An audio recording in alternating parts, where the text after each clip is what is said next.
Vereadores, Vou declarar o voto, presidente. Renato, vou conceder, então. Declarar voto, Renato Oliveira. Presidente, é importante a gente dizer que esse é um projeto, como disse o vereador Rafael, anterior ainda do prefeito Alceu, que estava sendo cobrado, inclusive pela empresa. Inclusive pela empresa concessionária que está hoje, vereador Felipe. O senhor se recorda que a empresa quer essa situação regularizada. Porque quando o vereador Bressan fala na questão dos 10%, 12%, ou os 20% que ele queria, e eu também queria, a gente fala no livre mercado. Mas as empresas, eu queria os 20%, 30% para a FAS. Mas será que quanto que eles podem? Tem que saber quanto que eles podem.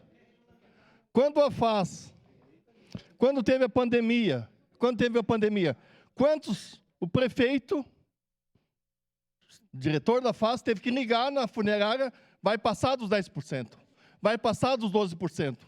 Precisamos abrir isso aí. Precisamos de uma força. E se esse mês vai dar os 10%, hoje 12%, se aprovar isso aqui, porque os 12%, porque hoje nós estamos no vácuo ainda, a lei não existe hoje ainda. A questão do livre mercado, é bom a questão do livre mercado, mas sabe que tem essas coisas, às vezes a gente sabe que tem o decreto. Ora, nós estamos fazendo a lei. O decreto é ali no outro passo. Quem vai decidir do decreto regulamentar é o prefeito. Ele está eleito prefeito. Então eu vou respeitar o decreto do prefeito, espero que o prefeito faça um decreto conforme a cidade quer, porque a empresa que está aí, todos esses anos, eles estão no vácuo também. Então, que projeto que existe hoje de projeto que tem para eles ficarem no monopólio? Quando eles chegaram, as pessoas iam lá.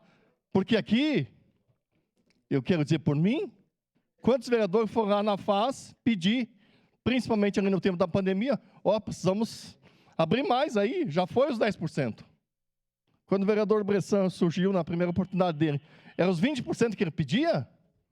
Pô, que ótimo! Só que a gente sabe que não tem essa possibilidade. Tem que ver o que tem de gordura, o que pode fazer ou não, independente das empresas que vier. Porque no começo, lá atrás, quando se falava na Visat, também era isso. Vai vir 30 empresas, vai baixar a passagem. Não apareceu nenhum. Tinha prefeitos se ajoelhando aí pedindo que, no mínimo, a Visat ficasse. A gente tem que saber disso, que nós não podemos ficar sem esse serviço. Obrigado, presidente. Declarar